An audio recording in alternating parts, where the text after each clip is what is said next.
Magandang tanghali mga kasalakot. So mag-a-update tayo ngayon ng ating mga pinagagawa dito, no? So for siguro dalawang araw ata kaming hindi nag nag-video, no? Kasi medyo everyday kaming umaalis. Naghahanap kami ng mga gagamitin para dito sa ating project dito sa ating farm ba. Ayan. Okay. So, ano yung mga kailangan ngayon, ang tatalakayin pala natin ngayon, no, is ano yung mga dapat nyong kailangan pag nag-start kayo ng ganito.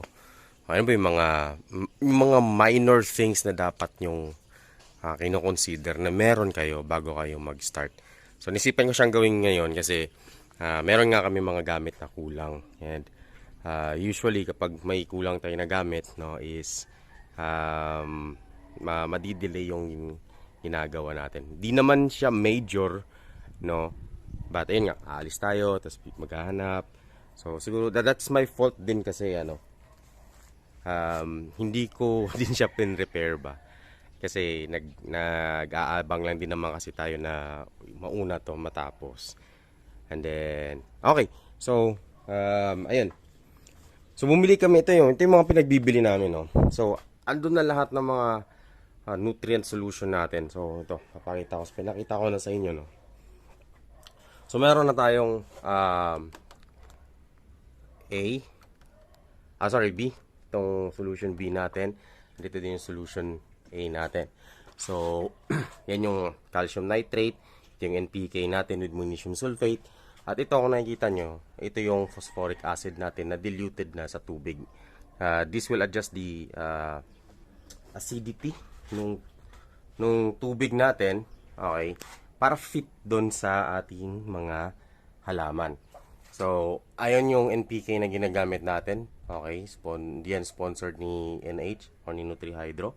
Tapos meron pa tayo dito mga stocks. So, meron din po tayong mga basta meron pa dun sa likod. But mainly, kompleto na yung fertilizers natin. All goods na yan. Okay? So, yun yung kailangan natin in terms of nutrient solution. Ano ba yung mga kailangan yung materyales? Okay. First, kailangan nyo ng mga seedling trays. Mga ganito, no? Ayan. Ito, seedling trays. Okay, seedling trays. That's isa para sa mga seeds natin. Pati siya ma-close. Okay. Electrical tape na. Bakit yan? Seedling trays, okay. Measuring cups, importanteng magsukat. Okay. So, itong timba na to, sinulatan ko na 16 liters yan kasi nabura kasi yung ano niya, di ko alam kung ilang litro. Bumili kami nito mga iba't ibang klaseng measuring cups plus reserva na. Okay, dapat may measuring cup kayo na may litro. Okay. Ito. Ayan yan, 1 liter.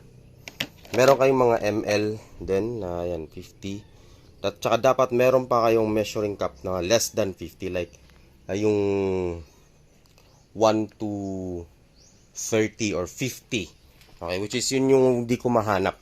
Di ako makahanap nandito. Okay, so anything below 50, okay, it's either maghahanap kami, syringe na lang ang gamit. Okay. Pero in-expect ko naman kasi di naman kami magtitimpla ng less than 50. However, ngayon nag-i-start pa lang kasi, ilan pa lang yung sinuko na seeds doon, no? 2 tray pa lang yon, which is under observation siya kasi tine-check ko yung quality ng seeds. Okay, and yung coco peat. So, mamaya papakita ko sa inyo yun, no? Okay, ano pa ba yung kailangan? Okay, kailangan nyo rin ng something na mapaglagyan nito. Okay. Ano yun? Styro, anything na mag-hold ng tubig. Like, parang tray. Okay? Kasi once na nandun na yung mga seeds nyo, lalagyan ng tubig sa ilalim. Papakita ko yung example na nandun sa kabila. Okay? Ano pa ba? Kailangan nyo ng itong dalawang to, no? pH meter tsaka TDS. By the way, hindi ito talaga yung ginagamit ko. Okay, ito yung pinakauna kong biniling set. Pero gumagana pa naman sila. Maliban dito sa pH, which is ito pa naman ang pinaka-importante. Medyo nababaliw na siya sa pagre-read. Okay. So, hindi ako confident na sakto yung reading niya. Okay. But, hinaantay pa kasi namin yung talagang in-order namin. Hinaantay pa namin yung in-order namin na dumating, which is ilang araw pa. Kailangan nyo yan.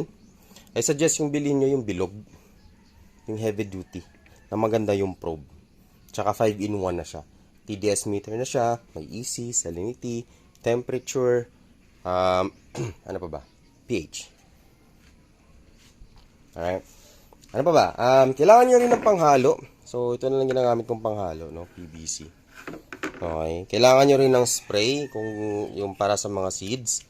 Yan. Pang spray natin sa seeds. Pwede kayong bumili ng semi-automatic, yung binobomba. Kailangan nyo ng marker para pag nagli-label kayo. Okay. Kailangan, i-labelan nyo yung mga dapat nyong labelan. Like yung mga, ayun, hindi ko pa na-labelan. Kasi, for sure, hindi lang kayo ang magmamanage niyan. And, well, for now, siguro kayo, at alam nyo kung saan nakalagay. But, in times na kailangan nyo siyang ituro, okay, dapat may label sila. Okay, para din magiging standard.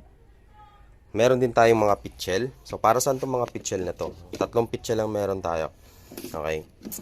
Ito, kapag nagtitimpla ako ng NPK. So, dapat, per fertilizer type, okay, or component ng fertilizer, may separate silang lalagyan, may separate na panghalo, okay, yung panghalo ko dun sa isa, may pang sandok, may isa pa akong sandok na nandun, yun yung orange, okay, so itong pang magnesium sulfate natin, ito lang ang gagamitin yung pang magnesium sulfate, huwag yung gamitin dito sa kabila. Ito naman pang NPK. Pang NPK lang siya. Ito naman pang calcium nitrate. Okay? So, dapat meron kayong separate na gamit per klase ng fertilizer na ginagamit natin. Okay? Ano pa ba? So, yun, no? What else? Kailangan nyo ng masking tape for labeling. Okay? Yan. Ano pa? Kailangan nyo ng isa pa sa masking tape is ito, no, ang suggestion ko sa inyo is pag nagsasow kayo, lagyan nyo ng date kung kailan nyo sinusow. So, pwede nyo siyang lagyan ng masking tape dito. Tapos kung kailan nyo siya sinow. Okay? Tapos, pwede din yung tinutusok-tusok. Para lang matrack nyo siya. Kaya ano pa ba? Mainly yun lang, no? Yun yung isa pa is timba. Kailangan nyo ng timba. Para pang mixan nyo ng nutrient solution. Okay, I suggest bumili kayo ng timba na pang nutrient solution lang. Huwag yung kung saan ginagamit. Bakit? Kasi, for example, ito, ginagamit yung timba na to, no? For, ginagamit dito for panglagyan ng tubig. Basta pang araw-araw. Nilagyan mo ngayon ng nutrient solution yan. Na dedicated pang seedlings. Ito pang seedlings lang kasi ito. Pang seedlings lang yan. Paano pag yan yung ginamit pang flash? Di sayang, di ba? So, para alam ng lahat na, itong timba na to, kung ano mang laman dyan, nutrient solution yan. Hindi yan pwedeng gamitin kung saan-saan. Okay? So, ayun. At next is, yun lang. Kailangan nyo lang din ng music, konting music. Hey, Google. Wala, hindi siya nakasaksak. So, kailangan nyo lang ng konting music lang din, no? Para masaya habang may ginagawa tayo dito. Pinatay ko lang kasi baka makapiright tayo. Okay. Ay, sige, puntahan natin ngayon doon sa kabila para makita nyo kung ano na yung situation ng seeds natin. May share din ako sa inyo about sowing management or seedling management, no? Okay. So, good news. Okay. Walang problema na kayang-kaya pa naman ang seeds natin, no? Kasi kung titingnan, ito muna. Ito yung sinow ko nung Friday, last week. Kung napapansin nyo, ang daming hindi tumutubo. Okay? That's my mistake. Kasalanan ko yun, okay? Siyempre, ako lang naman yung nandito eh. Hindi ko piniga yung coco peat. Okay? So, kwento ko lang kung bakit kailangan pigaan nyo ng mabuti yung coco peat. Kung napanood nyo yung unang video, sabi ko okay lang nabasa. Okay lang naman talaga ng basa. Pero nakalimutan kong pigaan ng pigaan yung coco peat. Okay. Moist lang ang gusto kong ibig sabihin. Sorry, let me make that clear. Moist lang siya dapat. Hindi dripping wet. Tulad nito, tingnan nyo. Ito, tulad nito, tingnan nito. Hindi siya tumubo, no? Bubuksan natin yan, ha. Kakalkalin natin yan.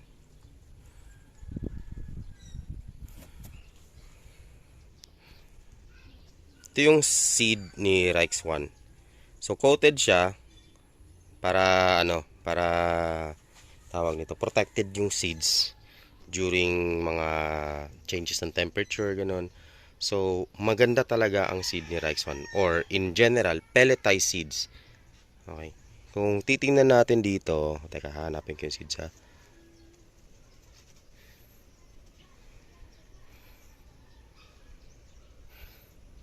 Ayan na. Teka. So, hindi ko na mahanap yung seed. Pero may seed yan sa, Malit lang kasi talaga ang seed ng mustasa, ng lettuce, no? Okay.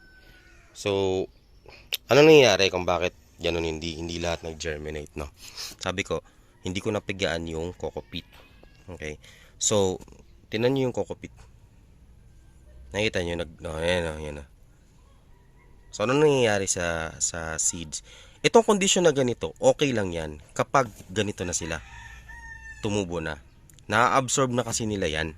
Okay? Pero kapag seeds pa lang sila, no? Ganyan pa lang, ganito pa lang sila. Okay? Iwasan natin na ganyan kabasa yung coco peat natin. Ganito kabasa. Ayan. Iwasan natin ganyan kabasa. Bakit? Hindi pa sila tumutubo. Basang-basa na sila. Okay? Ang nangyayari is hindi na sila nabigyan na chance mag-sprout kasi nabulok na yung seeds nila. Especially kung matagal na yung seeds, no? Alright. Medyo matagal na na-store ba. So, anong gagawin kapag ganito? Okay. So, gumawa ako ng isa pang... Oh, by the way, itong tubig na nandito is may nutrient solution na yan. Okay. Alright. So, marami tayong hindi nag-sprout dyan. Now, let's compare dun sa piniga ko ngayon. Okay. Ito, kahapon ng hapon ko to sino.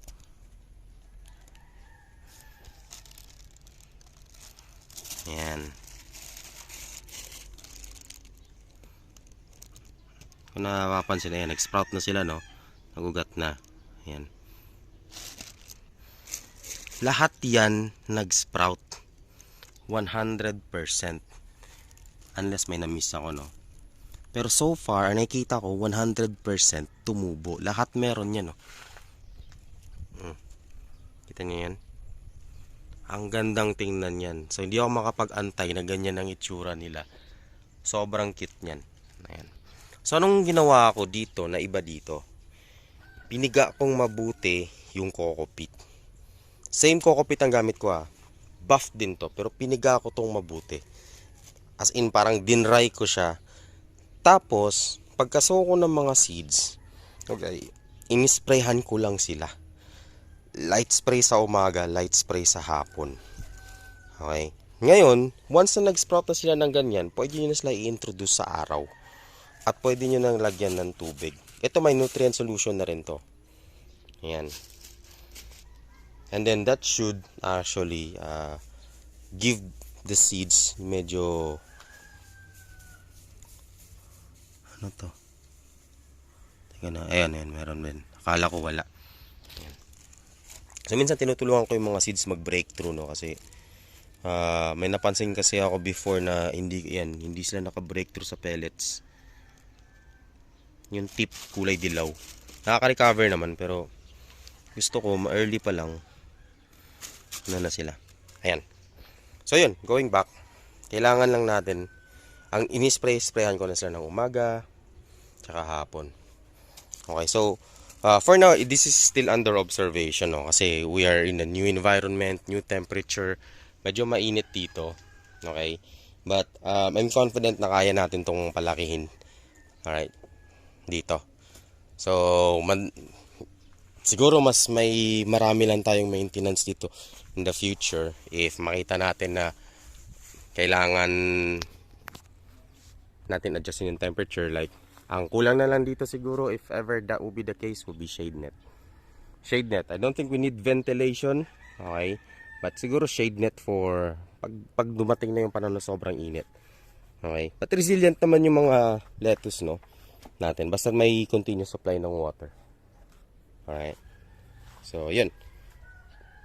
So, ito yung kailangan nyo rin. Ito yung sasabi ko. Yan. Kailangan nyo ng ganitong mga... Ito ano lang to. Kasi wala na kaming ganito. Wala pa kaming ganyan dito sa baba, no? Ginamit ko karton lang. Karton niya ng... Hanabishi, oh. Ng stove. Yan. Ito, styro. May tubig din yan sa lalim. Okay. So, ayan. Meron na tayong... Ito yung kumpleto. Ito yung maganda. Yun yung medyo may hindi pa nag-sprout. But, magagamit pa rin natin yan. Okay. So, marami lang siguro. 50% lang yung nag-sprout doon. Dami-dami nyo yun. Nasa 50 na seeds. Sa isang dampe, 100 pesos din yung hindi nag-sprout. Okay, balik tayo dito. Okay. So, since nasa lowland tayo, no, ang ating tubig dito is may chlorine. Hindi to katulad doon sa bukid na kung nasan yung isang farm, no, na galing sa bato. Tubod ba? Tubod. So, anong difference nun? Medyo mataas ang pH dito. So, malaki-laking adjustment natin. So, ano yung ma-advise ko sa ganun? Well, hindi ko siya masabing advice based on experience. But actually, experience ko na rin. Kasi meron din pala kaming may test system din ako ginawa dun sa Minglanilla. And mataas ang pH. So, ano magandang gawin? So, like other growers, hydrophonically, no?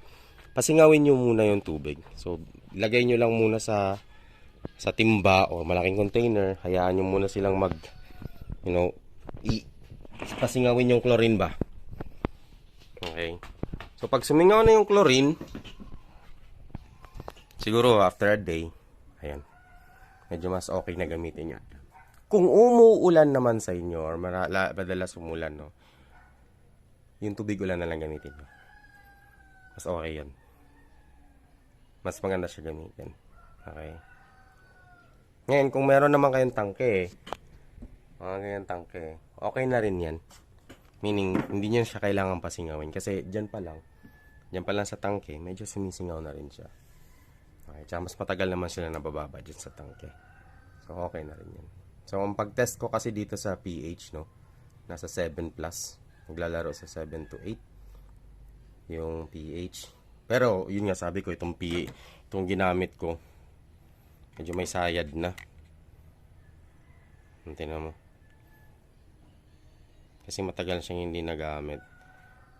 Still waiting pa kasi tayo dun sa in transit na pH meter natin na mas magandang klase. So, ayun lang muna mga kasalakot. So far, I'm happy. Okay, so sa mga na-observe ko dito, first kasi happy ako na hindi yung not totally the seeds yung may problema, kundi it was overwatering during sowing. Okay, which is totally my fault, and hopefully you will learn from that mistake as well. Huwag niyong gawin yon. And actually ngayon ko lang din kasi siya nagawa na hindi ko siya pinigaan. Nawala sa isip ko talagang pigaan siya nung time na yon. So sobrang excited kong mag-sow. Okay. Hindi po namin siya ginagawa before. I mean, hindi ko siya na-miss gawin before. Nung time lang na nagbi-video ako. Di ba, ang dami excuses. Pero yet, nakalimutan ko talaga siyang pigaan. Okay, na-excite ako kasi buff siya. So, ayan. Alright. And, yun. So, waiting na lang tayo ng 2 weeks. So, 12 days. So, sinaw natin yung unang batch. Friday. That's 31. Okay, so bilang tayo ng 12 days after that. And then yung isa naman, yung next batch, yung kompleto, yung 100% ang germination is that's 31, 1, 2, 3. Ang petsa ngayon. Teka, double check ko lang. That was January 1. 2 days after. Actually, yung gap nun, hindi magkalayo yung gap nun. 2 days lang yung gap nun. Alright. So, ayan. Hindi ko pa sila nalibelan kasi nga, inoobserbahan ko pala talaga yung sowing stage. Kasi, once we get past through sowing, the rest madali na lang yan. Okay? Madali na lang yan. Purely maintenance na lang yan. Transplanting, water supply. But, ito yung kailangan nyo munang malagpasan. Sowing stage. Kasi ito yung parang kapag wala kayong naso, walang tumubo, wala rin kayo matatransplant. Okay? So, ayun lang muna mga kasalakot, no? Another day na, no? So, ngayon talaga kami nakapag-video kasi maya-maya lumalabas kami, naghahanap kami ng ito kasi sa amin, unti lang talaga ang mapagkukunan mo supply. Ano kami sa Shopee na lang talaga. Asa sa Shopee, asa sa mga supply galing dun sa malalayo, and mahal ang delivery. Okay? So, but guarantee namin na high quality yung mabibigay namin lettuce sa inyo. Okay? So, yun lang muna. Say hi, King! Okay ba, King? Appear!